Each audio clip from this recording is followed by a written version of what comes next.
तो है गाइस, कैसे हो आप सभी लोग। तो आज मैं एक न्यू एनिमे का एक्सप्लेनेशन स्टार्ट करने वाला हूँ जिसका नेम है the children of Shinji family. तो चलो बिना किसी तरह के एपिसोड को शुरू करते हैं। एपिसोड की शुरुआत होती है एंड हमें शिंजी फैमिली के बारे में बताया जाता है जो कि काफी ज्यादा ही अमीर है। साथ ही साथ उनका एक मेंशन भी है जहाँ पे कई सारे सर्वेंट्स उनकी डेली नीड्स के लिए मदद करते हैं एंड वहाँ पे रहते हैं 7 खूबसूरत भाई बहन। फिर हमें आराता को दिखाया जाता है जो कि 16 साल का है एंड वो अपने भाई से पूछ रहा था कि आखिर उसने अपनी गर्लफ्रेंड कैसे बनाई, जिसपे शियोन बोलता है कि वो तो बस बन गई। एंड यहाँ पे आराता उससे और भी ज्यादा डिटेल्स मांगने लग जाता है जिसपे शियोन बोलने लग जाता है मुझे पता है कि तुम बड़े भाई हो पर लेकिन इसका मतलब ये नहीं कि तुम्हें इतना ज्यादा प्रेशर लेना होगा। एंड आखिर उस लड़के का क्या हुआ जिसको कि तुम पसंद करते हो, जिसपे आराता बोलता है कि वो स्टेप्स ले रहा है। शियोन बताने लग जाता है तुम शिंजी फैमिली के बड़े बेटे हो, तुम किसी भी लड़की को अपना गर्लफ्रेंड बना सकते हो। जिसपे आराता बताने लग जाता है उसको अपने किस्मत पे इतना ज्यादा भरोसा नहीं है। पर तभी वहाँ पे 5 बहनों की एंट्री होती है जो कि उनसे पूछने लग जाते हैं आखिर वो किस बारे में बात कर रहे हैं। जहाँ पे सबसे पहली बहन है ओका एंड इन सभी की जो एज है वो स्क्रीन के साइड में आ रही होगी। दूसरी बहन है सेहा, तीसरी बहन है मिनामी एंड सभी भाई बहनों में से सबसे बड़ी बानरी एंड उन सभी में से सबसे छोटी कोतोनो। ओका एंड स्नेहा दोनों के दोनों गेस कर लेते हैं कि आराता किस बारे में बात कर रहा था। साथ ही साथ वो लोग उसका मजाक भी बनाने लग जाते हैं। पर आग में घी डालने के लिए जो शियोन है वो एकदम से ये बोल देता है कि जो आराता है वो ओका के फिगर की तारीफ कर रहा था। एंड ये सुनने के बाद ऑफकोर्स ओका का दिमाग खराब हो जाता है एंड वो अपने कुत्ते को आराता की टुई काटने के लिए बोल देती है। एक तरफ आराता का दुख खत्म नहीं हो रहा एंड दूसरी तरफ उसकी बहन है उसका ऐसे मजाक बना रही थी। यहाँ तक कि आराता उनको एक्सप्लेन करने की भी कोशिश करता है पर लेकिन कोई उसकी बात ही नहीं सुन रहा था। यहाँ तक कि इस दौरान हमें रूममेट नाम के इंसिडेंट के बारे में भी पता चलता है जो कि उन सभी के लिए काफी ज्यादा शॉकिंग था। उसके बाद वो सभी लोग बात करने लग जाते हैं कि कैसे आराता के जो डर्टी थॉट्स हैं वो भी अपने सिस्टर के प्रति एकदम अनएक्सेप्टेबल है। लेकिन जो बड़ी बहन बान रही है वो उन सब के वीकनेस को पोक करके उनको चुप करवा देती है। तभी मिनामी ये बोलती है कि उनका जो बड़े भाई है वो काफी ज्यादा अच्छे इंसान है। जो सुनने के बाद आराता काफी खुश हो जाता है एंड एकदम से उसको हक करने के लिए जाता है लेकिन मिनामी उसको एक पंच में ही लिटा देती है। एंड हमें ये भी पता चलता है कि जो मिनामी है वो आगे चल के एक ओलंपिक एथलीट बनने वाली है। तभी ओका पूछने लग जाती है कि क्या वो लोग सैटरडे को फ्री है बिकॉज कोनोको का बर्थडे सेलिब्रेट करके वो लोग बाहर जाएंगे। जहाँ पे शियोन तो बिजी होता है बिकॉज उसे एक डेट में जाना है पर लेकिन दूसरी तरफ आराता का कोई ओपिनियन ही नहीं पूछता। फिर हमें अगले दिन स्टेशन का सीन दिखाया जाता है जहाँ पे सभी बंदों की नजर 5 बहनों पे होती है क्योंकि उन सभी को एक साथ देखना काफी बड़ा मिरेकल की तरह है। ऊपर से उन सभी के सेपरेट फैन क्लब्स भी है एंड नहीं दूसरी तरफ उनके 2 भाई जहाँ पे शियोन भी कुछ कम पॉपुलर नहीं था लड़कियों के बीच में एंड दूसरी तरफ जो आराता है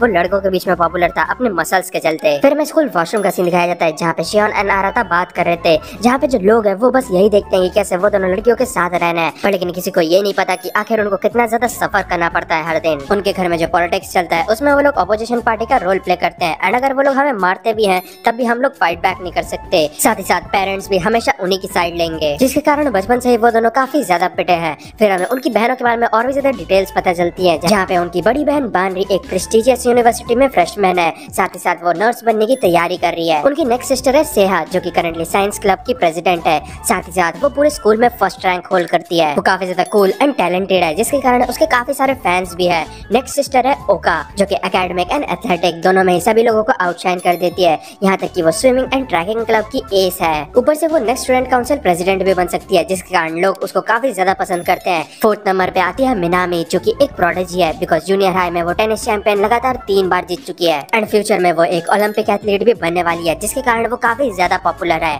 एंड एट लास्ट उनकी 5वीं बहन एंड उसका नाम कोतोनो है एंड क्योंकि वो काफी ज्यादा क्यूट एंड इंट्रोवर्टेड है इसके चलते काफी ज्यादा वो पॉपुलर भी है। तभी शियोन बताने लग जाता है कि कैसे जो कोतोनो है उसने आराता के साथ एक बार अपना लव कन्फेशन भी किया था जिसपे आराता एकदम घबराने लग जाता है एंड बोलता है कि वो तो जस्ट सिबलिंग्स के बीच में था। तभी हमें उस लड़की को भी दिखाया जाता है जिसको कि आराता पसंद करता है। फिर सीन शिफ्ट होता है एंड हमें उनके घर का सीन दिखाया जाता है जहाँ पे आराता यही सोच रहा था कि क्या उसे लाला को फ्रेंड रिक्वेस्ट भेजना चाहिए पर फिर वो प्लान को कैंसिल कर देता है क्योंकि क्या होगा अगर उसने रिजेक्ट कर दिया। तभी वहाँ पे ओका आ जाती है आराता से नोट्स बोरो करने के लिए एंड जब वो आराता के नोट्स देखती है वो काफी हैरान हो जाती है क्योंकि उसने काफी सफाई से लिख रखा था सब कुछ। तभी आराता की नजर थोड़ा गलत जगह पे चली जाती है एंड वो ओका को बोलने लग जाता है तुम्हें थोड़ा सा कवर अप करके कपड़े पहनने चाहिए। जो सुन के ओका बोलने लग जाती है ये मेरा घर है एंड वैसे भी हम लोग बचपन से ही एक साथ बात ले रहे हैं तो फिर आखिर तुमने क्या नहीं देखा। जो सुन के आराता कुछ भी नहीं बोल पाता बट लेकिन तभी ओका एकदम से पूछने लग जाती है आखिर तुम किस लड़की को पसंद करते हो, मेरे को पता चला है कि तुम लाला को पसंद करते हो। एंड ये सुनने के बाद आराता काफी ज्यादा गुस्से में आ जाता है बिकॉज पक्का इसे शियोन ने बोला होगा। तभी ओका एकदम से लाला को रिक्वेस्ट भेजने वाली थी ताकि वो आराता की मदद कर सके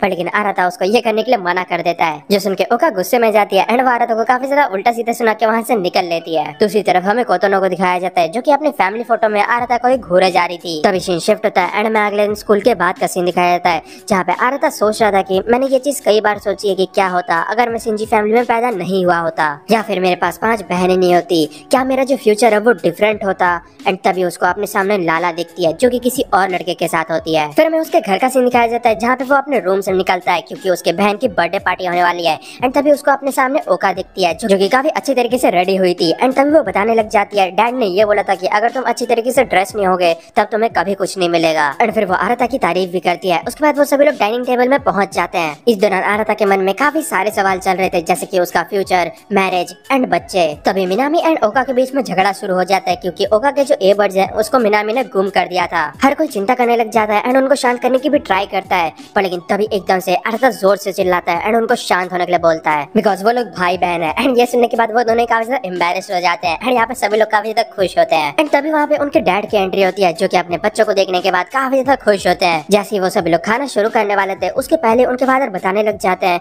खाने से पहले मेरे को तुम सबको एक काफी जरूरी बात बतानी है। ये चीज मैंने काफी पहले ही डिसाइड कर ली थी कि कोतोनो के 15th बर्थडे पे मैं तुमको ये सब चीजें बताऊंगा। एंड ये चीज मैं फिर से रिपीट करता हूँ, मैं तुम सभी को काफी ज्यादा पसंद करता हूँ। सच्चाई ये है कि तुम सभी लोग रियल सिबलिंग्स नहीं हो। एंड ये सुनने के बाद वहाँ पे एकदम शांति छा जाती है। वो सभी काफी ज्यादा शॉक हो गए थे। एंड तभी उनके फादर एकदम कैजुअली बताते हैं कि वो सभी अडॉप्टेड हैं। जो मिनामी एंड शियोन है वही दोनों ट्विंस हैं एंड उसके अलावा बाकी कोई भी ब्लड रिलेटेड नहीं है। एंड उन्होंने ये डिसीजन उनकी मदर से बात करके लिया था एंड आज के बाद वो उनसे कभी भी झूठ नहीं बोलने वाला। उसके बाद वो बर्थडे सेलिब्रेशन को कंटिन्यू करने के लिए बोलता है, पर लेकिन दूसरी तरफ सभी बंदे काफी ज्यादा हैरान हो रखे थे। डिनर के बाद दिखाया जाता है कि सभी भाई बहन एक साथ गैदर हुए होते हैं जहाँ पे मिनामी को तो शायद से इससे कोई फर्क भी नहीं पड़ता बिकॉज वो हमेशा की तरह नॉर्मल एक्ट कर रही थी। एंड फिर वो लोग बात करने लग जाते हैं कि कैसे भले ही वो लोग ब्लड रिलेटेड नहीं है पर लेकिन एक साथ इतने टाइम तक रहने के बाद वो लोग एक दूसरे को अपने भाई बहन की तरह ही मानने लगे हैं। साथ ही साथ वो लोग अपने फादर को भी ब्लेम नहीं कर सकते, पर लेकिन वो एक अच्छा टाइम चूज कर सकते थे इसको बताने के लिए। तभी शिया बानरी से पूछने लग जाती है क्या तुम्हें कुछ याद है बिकॉज जब तुम 4 साल की थी तभी कोतोनो आई थी घर पे। पर लेकिन बानरी ये बोलती है कि उसको अपने चाइल्डहुड मेमोरीज बिल्कुल भी याद नहीं, लेकिन उसके रिएक्शन से देख के ऐसा लगता है कि उसको कुछ याद आता है लेकिन वो किसी को भी कुछ बताते नहीं है। उसके बाद वो लोग इस टॉपिक को लेकर हंसी मजाक करने लग जाते हैं जहाँ पे बानरी उन सभी को ये बोलती है भले ही हम लोगों का खून का रिश्ता नहीं है पर लेकिन स्टिल इतने टाइम तक साथ रहने के बाद वो लोग भाई बहन से कम नहीं है। उसके बाद वो सभी लोग अपने अपने रूम में चले जाते हैं जहाँ पे जो आ रहा था वो इन सब चीजों को डाइजेस्ट कर रहा था एंड उसको यकीन नहीं हो रहा था कि इतना सब कुछ हो गया वो भी एक ही दिन में। फिर वो बात लेने के लिए चले जाता है जहाँ पे उसको अपने बहनों के अंडरगारमेंट्स दिखती है एंड वो थोड़ा सा ऑकवर्ड हो जाता है, पर लेकिन इनको इग्नोर करते हुए वो एकदम से बात में एंटर करता है एंड उसको वहाँ पे दिखती है कोतोनो। एक दूसरे को देखते ही दोनों के दोनों काफी ज्यादा घबरा जाते हैं एंड आरता एकदम बाहर भाग जाता है। वो बोलता है कि क्या तुम कोई निंजा हो, एटलीस्ट थोड़ा सा आवाज तो करो। आरता वहाँ से जाने ही वाला था कि तभी कोतोनो एकदम से उसे रोक लेती है एंड उसकी मदद करने के लिए बोलती है। फिर में दिखाया जाता है कि आरता उसको नहलाने लग जाता है एंड बोलता है कि तुम 3rd ईयर में आ चुकी हो एंड अब तक तुम्हें नहलाना पड़ रहा है। अगर तुम्हारे क्लासमेट्स को इसके बारे में पता चला तब वो लोग हंसेंगे तुम पे। एंड फिर वो इंस्ट्रक्शंस देने लग जाता है कि आखिर उसको कैसे नहाना चाहिए, पर लेकिन तभी कोतोनो बोलने लग जाती है मुझे आपकी स्ट्रेंथ काफी ज्यादा पसंद है, जिसमें आरता ज्यादा कुछ रिएक्ट नहीं करता एंड उसे ज्यादा देर तक अंदर रहने के लिए मना करता है एंड निकलने लगता है। दूसरी तरफ हमें ओका एंड शियोन को दिखाया जाता है जो कि बात कर रही थी कैसे आज का जो दिन था वो किसी एडवेंचर से कम नहीं था। साथ ही साथ उनको कोतोनो के लिए बुरा भी लगता है क्योंकि अपने बर्थडे के दिन उसको इतना बड़ा न्यूज पता चला एंड क्योंकि वो सबसे छोटी है इस वजह से ये उनकी रिस्पॉन्सिबिलिटी बनती है कि वो लोग उसको सपोर्ट करे।